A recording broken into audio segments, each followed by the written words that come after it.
and I'm sure you're all excited to hear what she has to say, so I won't take any more of your time, but welcome. Glad you are here, and welcome. Thank you.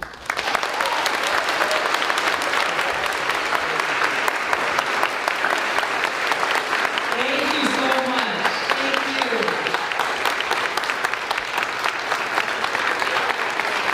I remember you.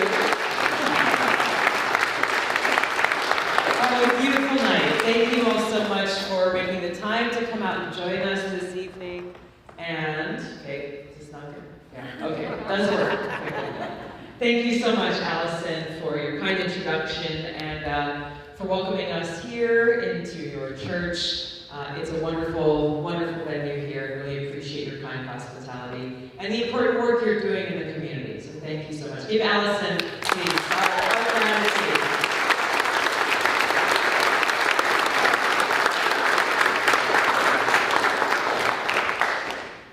I want to start this evening with aloha. Aloha. One more time. Aloha. There we go. I want to start this evening with aloha because it's not just because I'm from Hawaii, not just because you can't say aloha without smiling. I dare you to try. It doesn't work. Not just because when we say aloha, we kind of feel our shoulders drop and, the burdens we're carrying kind of fall away a little bit. But the reason why that is, and why aloha is so important for us now, is because of what aloha really means. If you ever go to Hawaii, you see aloha, plastered all over the airports. If you watch Hawaii 5-0, someone asked me if I like Hawaii 5-0, you see aloha all over the TV, right? But very rarely people actually talk about what it means, why this word is so powerful, what aloha means. When I greet you with aloha, what I'm saying is I come to you with an open heart, with love and with respect and with care. And aloha recognizes that we are all connected. That we are all connected. We are all children of God. We are all family. Brothers and sisters, regardless of the color of our skin, where we come from, how we worship, if we worship, who we love, all of these things that in this day and age are so often used to tear us apart. Aloha is what brings us together. Aloha is what heals those divides, builds those bridges that allow us the foundation to come together, to solve problems together, to move forward together.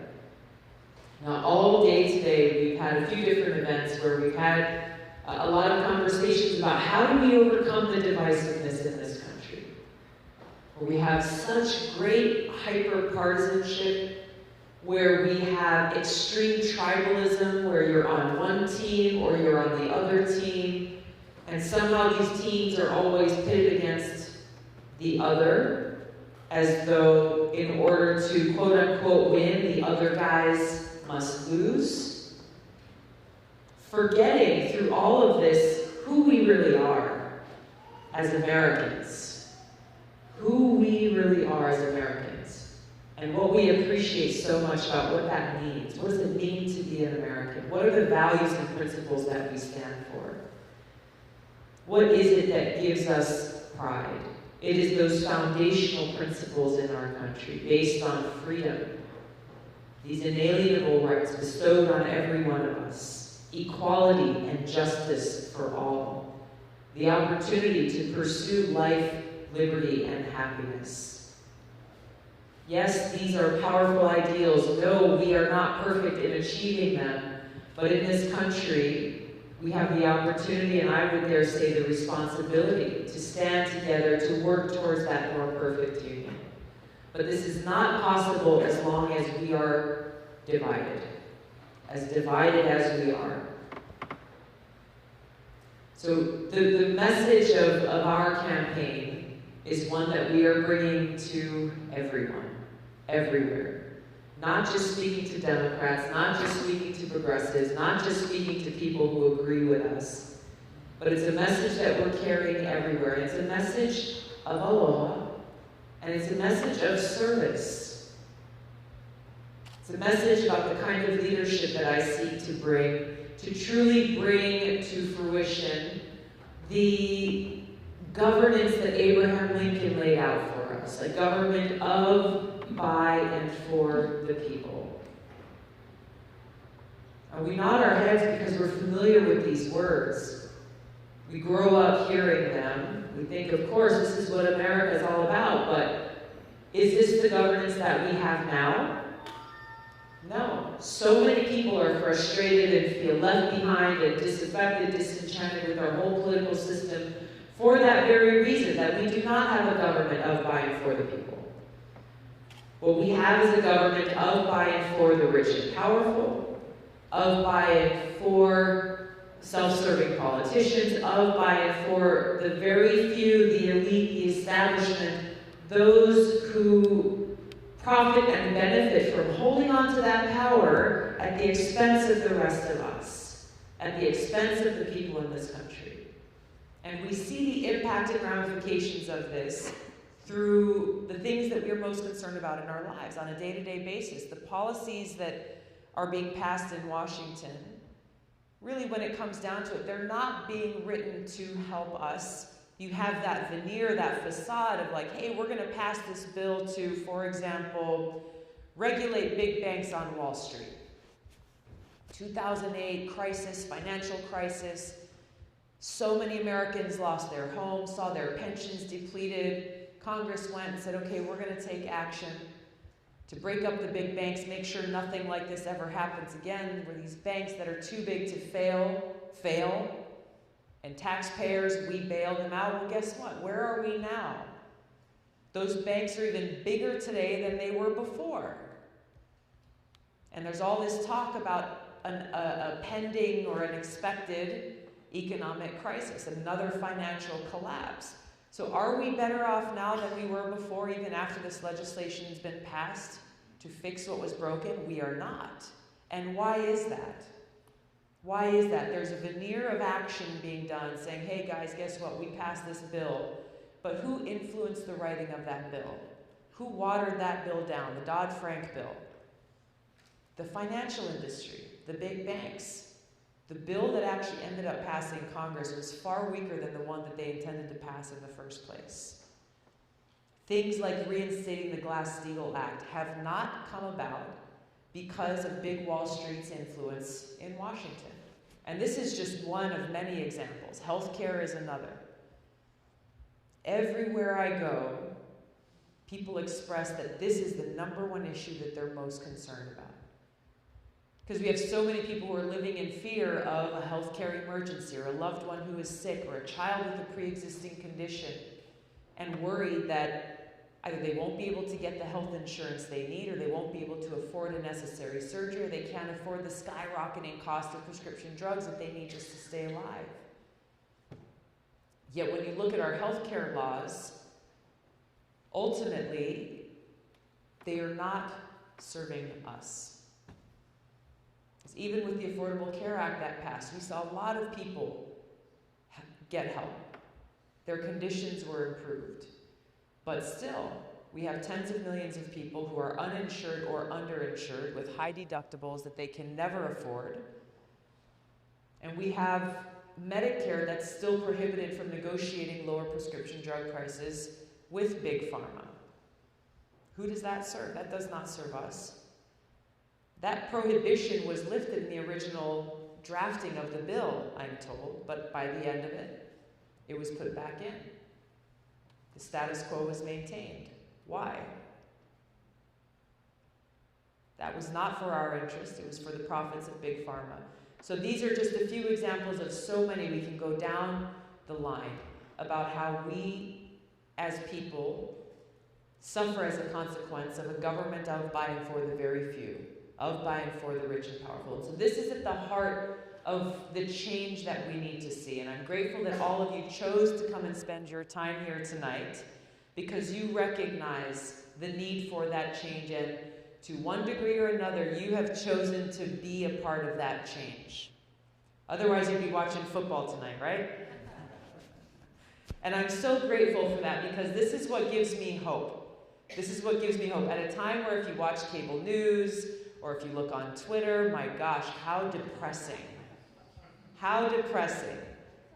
It is nothing but darkness, doom, gloom, hatred, bigotry, poison, really, that's coming out. But we're better than that.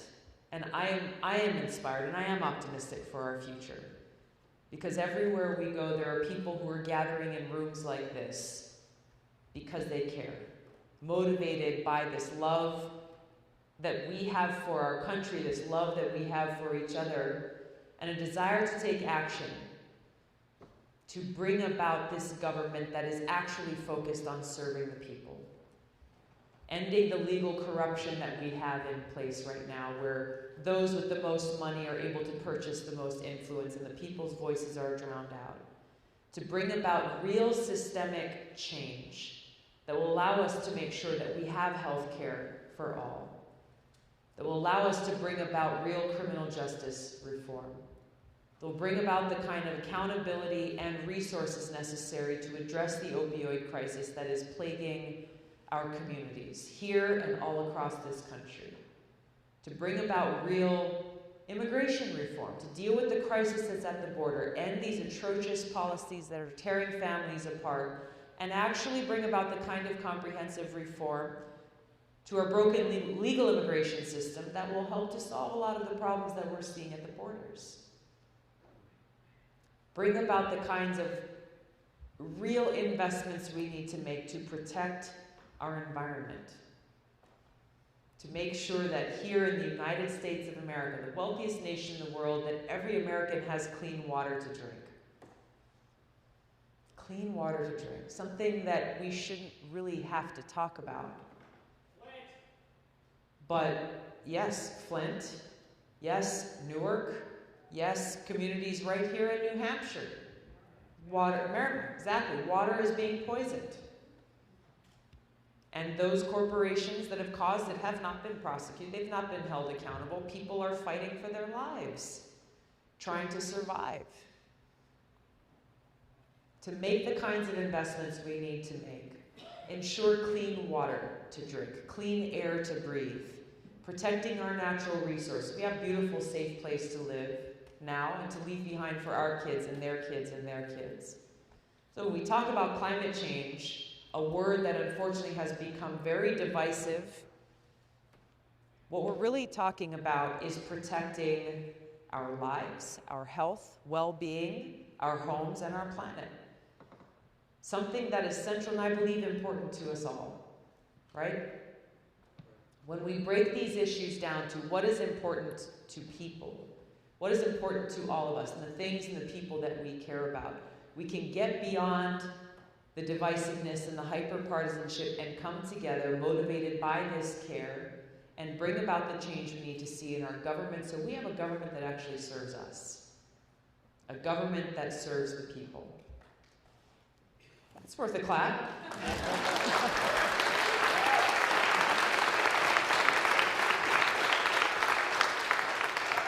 I just went through, got back about a week ago from 2 weeks of active army service. I went on a training mission to Indonesia, and we worked with the Indonesian military on a joint training exercise that was really focused around problem solving. And this is important in the application within a military context of as you're planning a military operation, there are a few fundamental principles you've got to follow in order to have a successful operation. These are principles that have been drilled into me since I first enlisted back in 2003. But these are things that are actually very applicable and relevant to all the things that we're talking about here. So we talk about a problem-solving mindset. We've got to understand the situation. We've got to understand what's going on around us.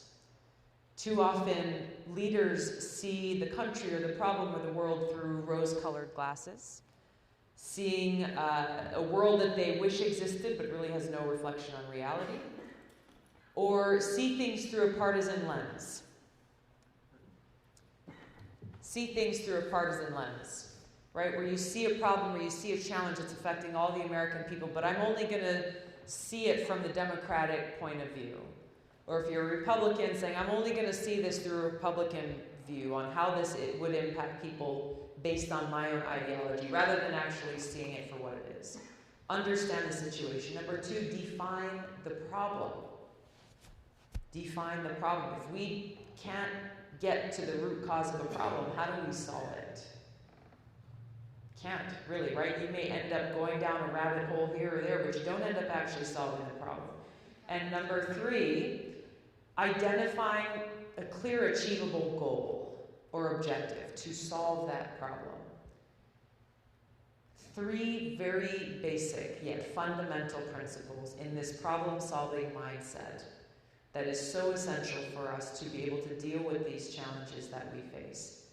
And if we come at these problems coming together as Americans and staying focused, motivated by these principles of service above self, then we can actually solve these problems that election after election after election, you all hear politicians coming and talking about the same old thing. The same old thing. I'm looking at tape from previous presidential debates. Gosh, that was from 8 years ago, 12 years ago, 16 years ago, still talking about health care. You know what I mean? This problem-solving mindset is what I will bring if I have the privilege of serving you as president, in both dealing with our domestic challenges as well as our foreign policy challenges. I got a loud voice, I can speak up. Dealing with our domestic challenges and our foreign policy challenges. And I want to talk about our foreign policy challenges. Because as many of you know, we have to deal with the cost of war. This is an issue that is central to every other issue that we face. It is not talked about within that context. As a soldier and a veteran, I understand deeply the high human cost of war, the toll that it takes on our service members and military families. It's what we volunteer for. We volunteer to put our lives on the line for our country. But unfortunately, politicians have dishonored our service members for too long by sending them on missions that have nothing to do with our national security, nothing to do with keeping the American people safe, and only cost them, and they cost all of us. Trillions of dollars since 9/11 alone have come out of our pockets to pay for these wasteful wars that have undermined our national security, strengthened terrorist groups like ISIS and Al-Qaeda, taken a heavy toll on our service members and veterans, and caused more suffering for the people in the countries where we've waged these wars. We cannot talk about addressing the needs of our people without not addressing the cost of war and where our money is currently going. Foreign policy is directly connected to our domestic policy. As president, I will end these wasteful wars, these counterproductive wars, work to end this new Cold War that we are seeing now ever escalating with higher tensions between the United States and other nuclear-armed countries like Russia and China, arms race that's going along with that, and instead redirect those resources and use them to invest in serving the needs of our people. Things like healthcare, education, protecting our environment, investing in infrastructure. The needs are great. We've got to get our priorities straight as a country. And I want to be clear that ending wasteful wars does not mean turning our back on the world and being isolationists. And I have to mention this because this is often an assumption that's made in Washington when I share these views with people. Say, so you really think the United States should turn our back on everyone? No. And it's sad that that's the assumption of the establishment in Washington, because it just shows where their head's at. That they think that the only way that we can relate with the world is through bombing other countries or sanctioning them, rather than recognizing the opportunity that we have to stop trying to be the world's police and instead be a force for good in the world.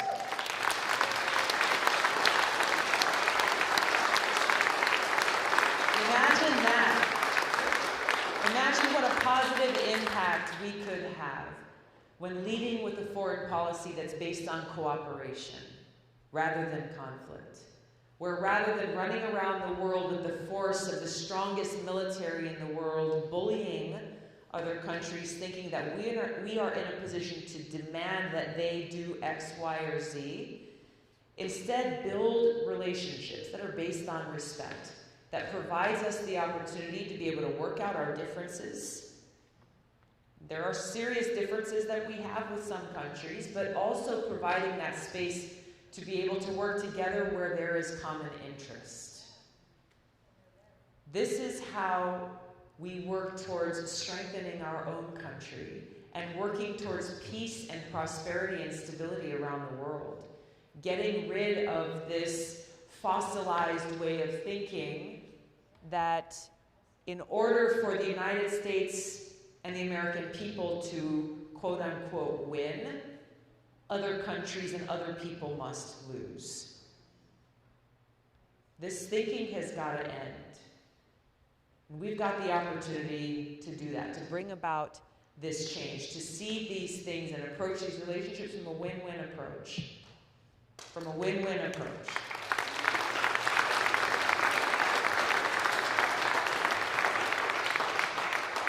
So this is the kind of change I seek to bring about, bringing the experience that I have of serving our country as a soldier, the experience that I have of those two deployments and experiencing firsthand the high human cost of war and the ramifications of our failed foreign policy, as well as my over nearly 7 years in Congress, focused on national security, on the armed services committees, foreign affairs, homeland security committees, giving me the experience and the understanding and the conviction that equips me to be able to walk into the Oval Office on day one, prepared to fulfill that responsibility to serve you as Commander-in-Chief, to get our country's priorities back on track, to keep our country safe, make sure we have a strong and capable military ready to fulfill their mission of defending our nation, and taking those resources that we've been wasting on these counterproductive wars and dedicate them towards serving the needs of our people.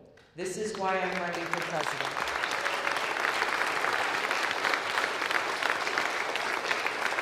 And this is why I'm asking for your support. I'm not naive to the obstacles that lie before us, the strong pushback that we get from the establishment that's so invested in maintaining the status quo, the military-industrial complex that continues to make a lot of money by continuing the status quo.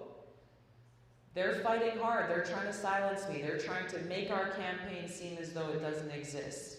But what they are missing, which is a common mistake in Washington that's so disconnected from reality, what they're missing is what's happening right here on the ground. What is happening in our communities, and they're underestimating the power of the people to their own detriment.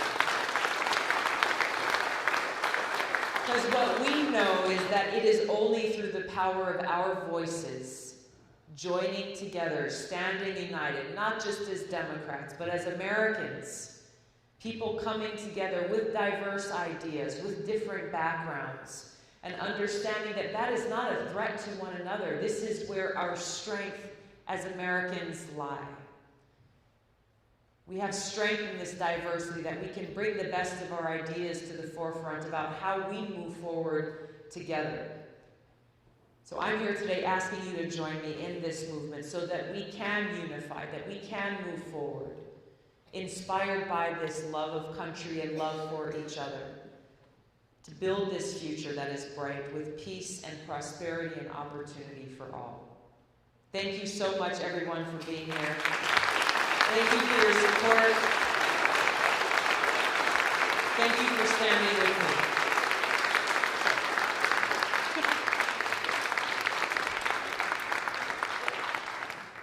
Can you hear me? Check, check, check, check. All right, we'll try this one. I'd love to hear what's on your mind. If you have thoughts you'd like to share or questions. Yes, sir. Yes. You're up. All right, cool. Aloha. Aloha. So, everyone here can agree that the debate you gave us Kamala really well. So, had she done any of her own homework, I wonder if you have prepared an answer to this question, because back in the day, you were not in favor of gay rights and whatever that. So, if she was to call you out, what would your response to that be? Because clearly you have changed your stance. You've shown that in positions in those that you've done. What do you say to her or any other candidate that challenges you on that? That, like many people in this country who couldn't possibly relate, when I was very, very young, I held views that I no longer hold today. I was raised in a pretty socially conservative family, and once I had the opportunity to go out in the world and kind of build my own experiences and my own views, for me it was my time in the military that actually had a huge impact on that change. Serving with LGBT service members, both here at home and while deployed. Gaining an appreciation for just the reality that we face, that I knew that they would give their life for me if it came to it, and I would give mine for them. Coming home from both of those deployments, really with a very deep personal understanding of what it means to be free and what it means to fight for equality for all Americans right here at home. And so I made that commitment then, that I've carried through on throughout my time in Congress, to fight for that equality, to fight for an end to discrimination, to make sure that every American is treated with respect, with dignity, and that our laws reflect that commitment to freedom. Those inalienable rights that I talked about, that equality and justice for all, those really mean things. And the reality is that that is not, we have not fulfilled that promise for folks today. Friends of mine who are part of the LGBT community and who still face housing discrimination, can't find a home, have a hard time getting a job, or have difficulty in school. We've got a lot of work ahead for us. Throughout my time in Congress, I have remained committed to this fight for equality. This commitment is something I will carry through as president. Thank you.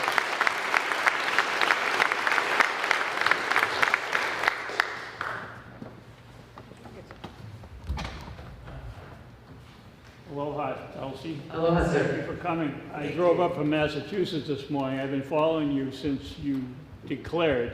Thank you very much. I think you would be a fantastic president. Thank you.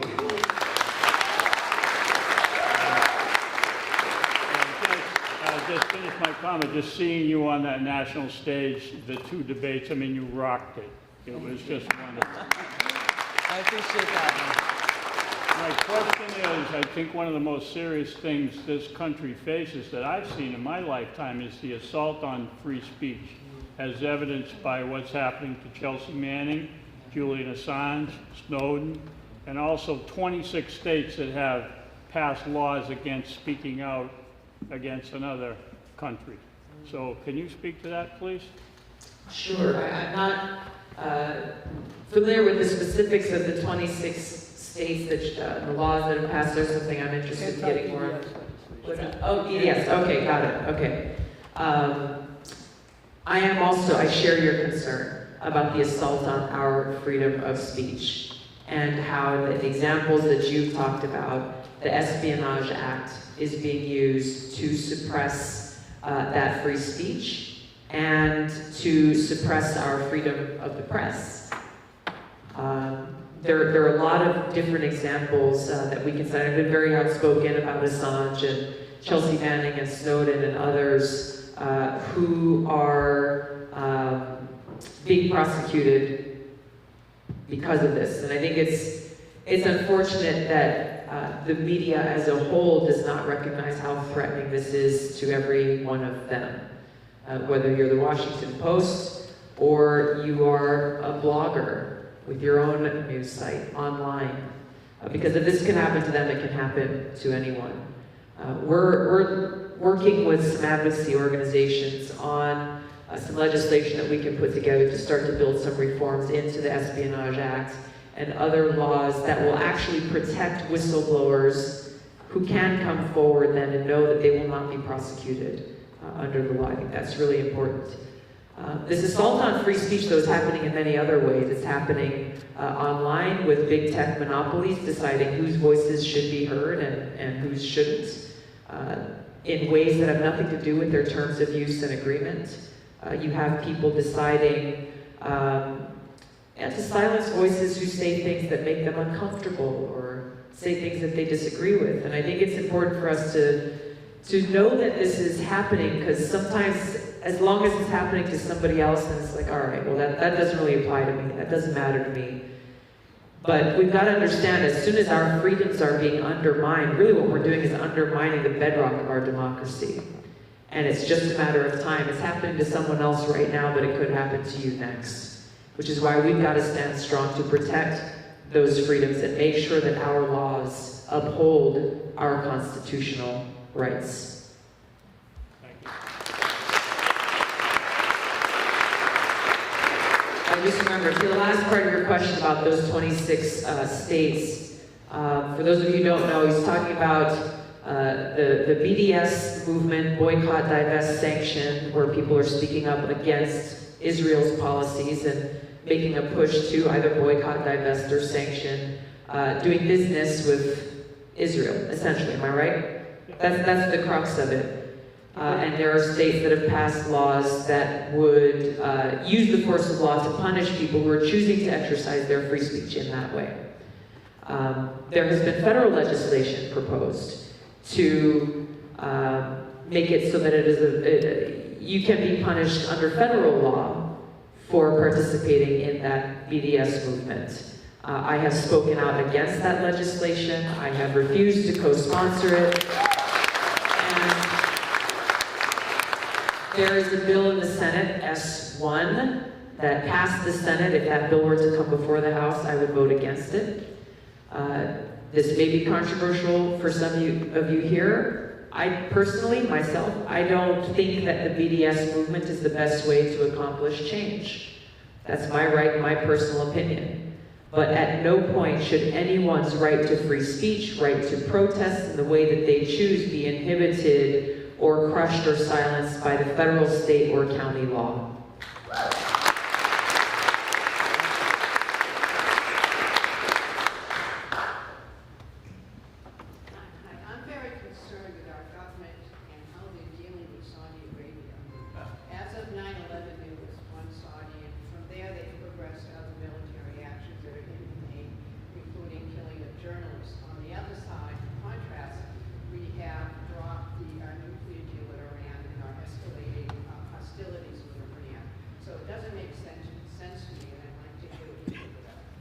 Thank you. It doesn't make sense to me either. The foreign policy establishment that I'm talking about has for a very long time talked about Saudi Arabia, saying they are our strongest allies against terrorism. Our strongest allies against terrorism. Are you buying that? Anybody here? No. No.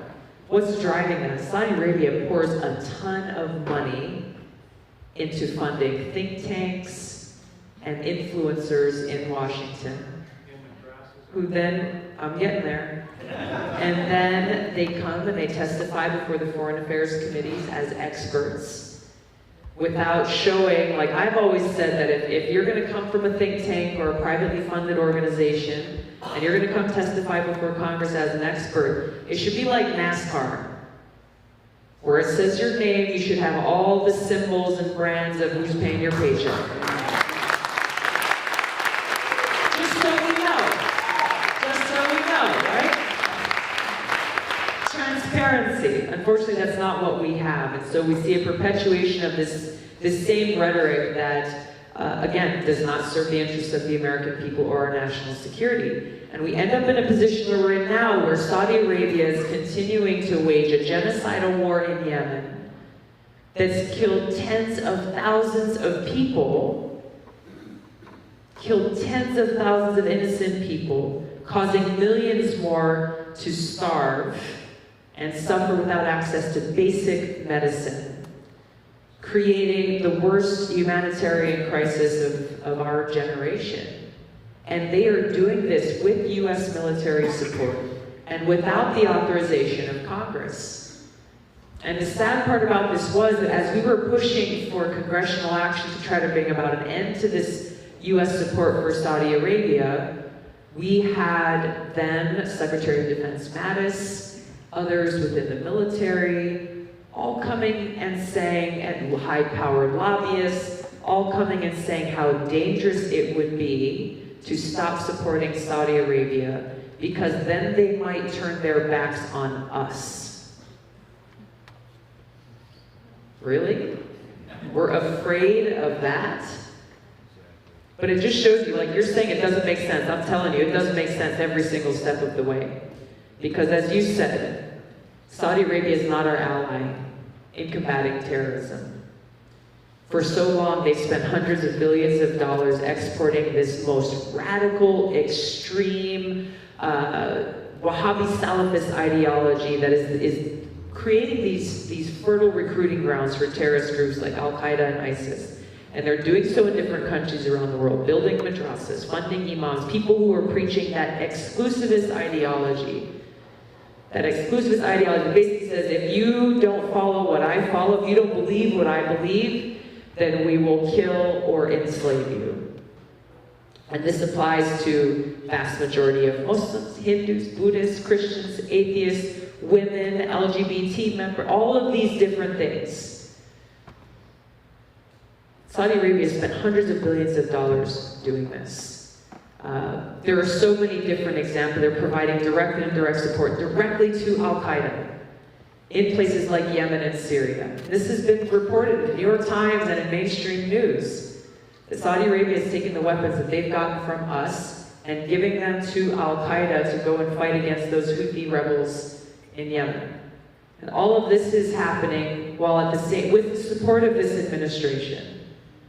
With the support of the Trump administration. But this is something that's gone on through Democrat and Republicans. It's not something new. Trump has continued this, all the while pushing us closer to the brink of a war with Iran, which you talked about. Now, if you listen to Trump and you listen to Secretary Pompeo and other people, they say over and over and over again to the news cameras, we don't want to go to war with Iran. The last thing we want is a war. We don't want to go to war. I'm offended by the fact that they're saying that because really, when you look at their actions, they're doing the exact opposite, which means they think we are stupid and that we're buying what they're selling. We can see right through it. We can see right through it because, as you said, they're deploying thousands more troops to the Middle East, to Saudi Arabia and other countries, preparing for a war with Iran. Trump tore up that Iran nuclear deal. Yeah, the deal had a lot of problems. The deal could have and should have been better, but it was the best of what we had and should have been kept in place.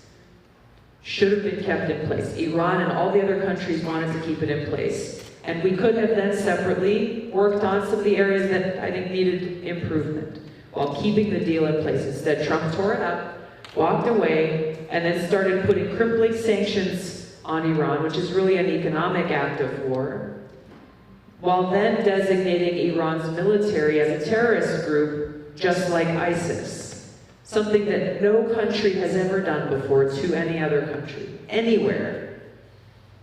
And when asked directly about it, Secretary Pompeo, he was on Fox News, they asked him, so what you're saying is, the head of the IRGC is the same as the head of ISIS? And he said yes.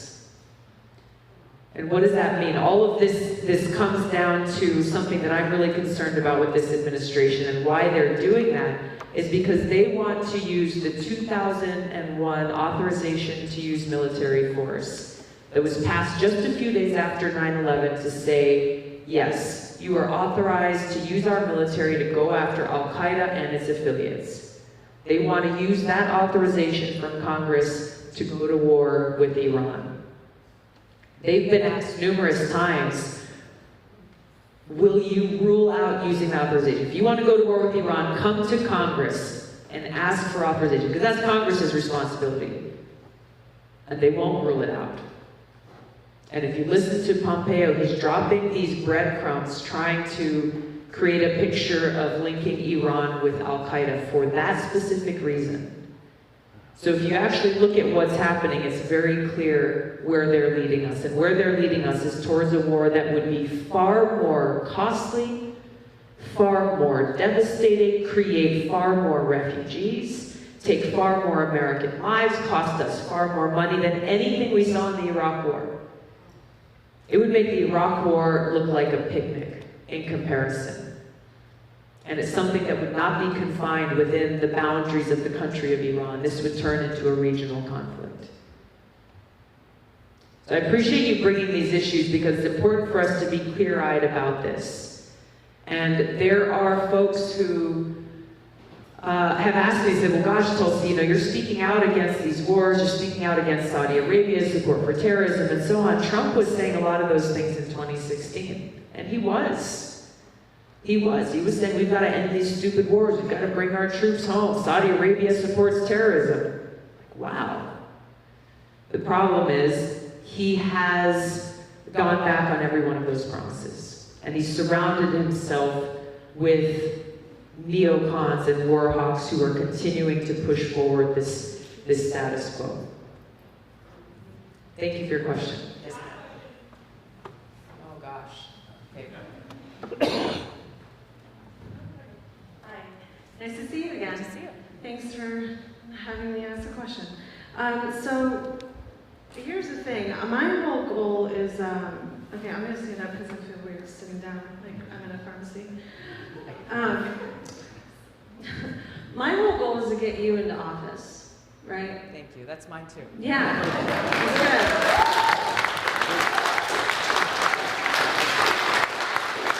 So that being said, I would like to take a minute, if I may, to ask a few questions that I think might help a little bit. Okay, so I'm a veteran, and when it comes to getting a job, or in the past, I've had difficulty expressing to people, those that are hiring, the unique attributes of a soldier, right? And I want to hear more about this, and it's weird because you don't want to sound arrogant. You don't want to be it all about yourself, because it serves before self. So as soon as you start talking about yourself, it sounds weird. But the thing is, you're highly intelligent. I love your brain. You understand, in all seriousness, you understand win-win situations. You led a platoon, right? Hello, leadership, right? So leadership is about, okay, so I'm actually printing out a job description of POTUS and Commander-in-Chief. I used to be in HR, right? So the job description is this, and it's limited to these things, right?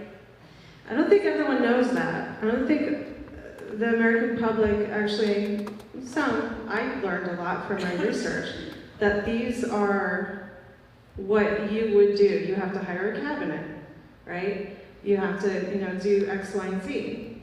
And then when you look at, and I hope you're okay with this, but I wrote your resume. It's all laid out. It has your address at the top, your phone number, your name, your email, and then work history, accomplishments. You actually got an award. Send me a copy. I will. Who do I send it to? Because I would love to. I actually want your signature on the cover letter, if I may, because I think that would be really cool. And I fold it into a trifold and put it in the brochure, and I always have it with me and I hand it out to people. Because that's the thing, when you're a hiring manager, I don't think everyone's getting this. They get worked up in drama, and because you get to the root of the problem. And once you get to that's the thing, you have the Constitution, you have this is what we're about, these are problems, this is the best solution because you can break it down, you analyze fast. You analyze fast. You led a platoon, right? You believe in ethics, you're ethical. You have fantastic, I watched you and Abraham's wedding. Right? Because it was beautiful. Yeah, you're like the full package, and I trust you. Right?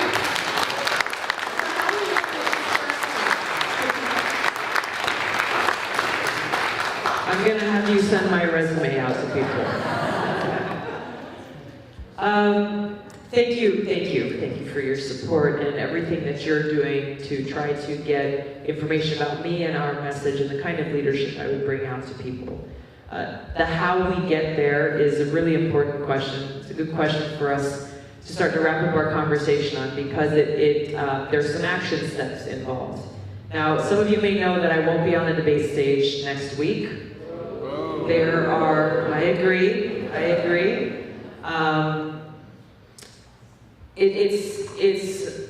Here's the deal. We blew way past the donor requirement that the DNC set weeks ago. Thanks to people like you.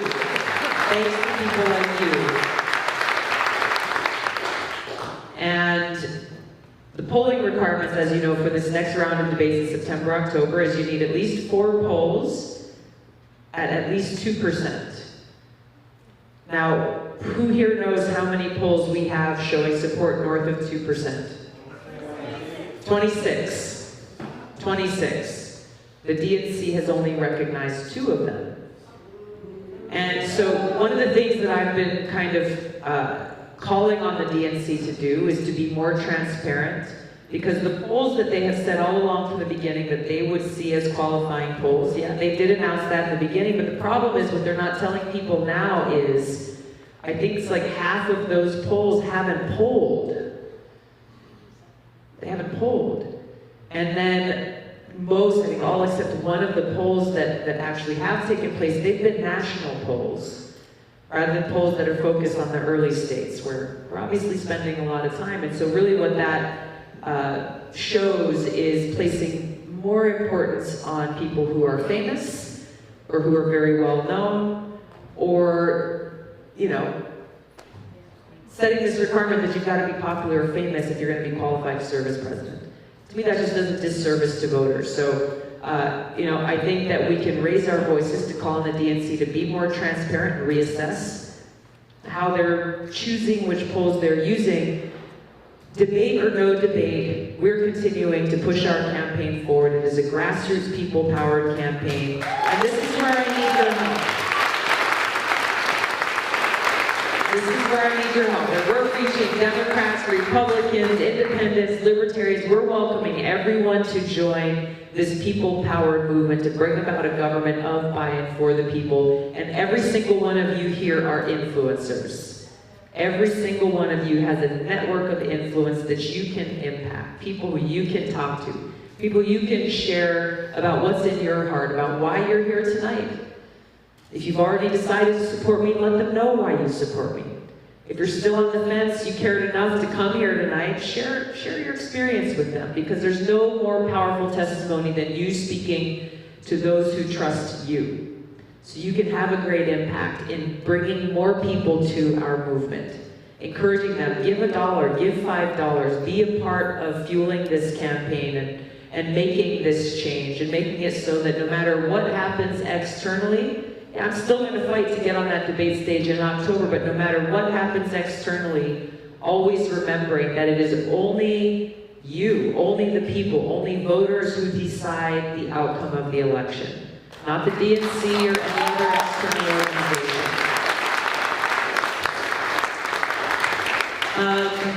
We've got to wrap it up here. I'm going to take one last question from the gentleman here in the front, and then I want to have time to visit with each of you before we have to go. Just wondering if there's any leftover animus, bad feeling between you and the DNC, or on the part of the DNC, in regard to 2016. Thank you. No, the answer is no. I don't hold grudges, and you know, I don't got time for all that. Because it's not about me. You know, there were problems that happened in 2016, and after those elections, I and so many others worked to bring about what I felt were necessary reforms to make it so that our Democratic Party was more democratic and represented the voices of the people. And we were able to make some important changes, not all. Not all. We still have superdelegates. I think we should get rid of superdelegates altogether. But we made it so that in the first ballot at the convention, no superdelegates' voices would be counted. So it's a step forward. Again, not where we need to be. I think we need open primaries to encourage people to be engaged in the process and make it accessible as possible. But I've never held any, grudges or anything like that, because it's not about me, it's not a personal thing. The change that I'm driving for and the change that I'm calling for now really is motivated by a place of wanting to make my party a better party. Make it so that it's a party that is truly inclusive, that is truly representative of our democracy and bringing the people's voices to the forefront, rather than seeing itself as an entity of power to dictate to the people. It's the other way around. It's got to be turned on its head as a medium for people's voices to be heard through our elections. And that's why I continue to fight. People said, why don't you just leave the party behind? Why don't you just leave and go do your own thing? Maybe some of you here are the ones telling me to do that. But I'm a Democrat, and I'm going to continue to fight to strengthen our party, to root out the corruption that exists in the party, and to fight for the people and make sure that our voices are heard. Thank you so much. Thank you. Thank you, everybody, for being here. Tulsi2020.com. Please send your friends and your family. Thank you so much for all of your support. Thank you. I love you guys. Thank you so much. Thank you.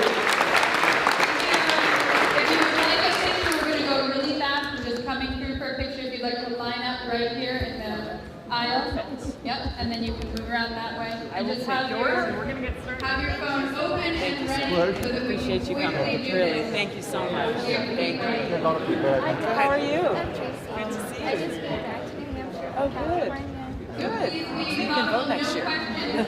Thank you. Take a picture. Another time, come back here again. I appreciate you coming. Thank you very much. How are you? It's good to see you again. Thank you for coming. Oh, thank you. I had an amazing veteran storytelling. Oh, wow. Oh, nice. Wow. And my thought was numbers, and I just had so I'm not going to stop speaking about that. Good. Good. Ready? Please don't. Thank you. 1, 2, 3. Got it. Thank you so much. I appreciate that. Thank you. your deployment. Thank you. I appreciate it. Such an honor. Oh my gosh, I love you. Thank you both. Thank you so much. I appreciate all of your support and helping to make that happen. Thank you so Roads are much. a mess. Yes. Tens of millions of Americans spend 2 and 3 hours a day in a miserable commute. Tens of millions. We have such big End the wars, put the money into the roads. You gotta get that Exactly. message to the average guy. Exactly. Thank you. Thank you. I won't. Thank you so much. I appreciate you coming. And thank you. I look forward to listening to it. How are you? Thank you so much for being here today. Thanks for everything you do. I appreciate it. I appreciate it. That means so much. Thank you. 1, 2, 3. Thank you. I will not. Thank you again. So, becoming a sovereign nation again, economically, doing basically the Federal Reserve. 1, 2, 3. Thank you. Yes. Got it. I agree. Church Approved and Banking Act.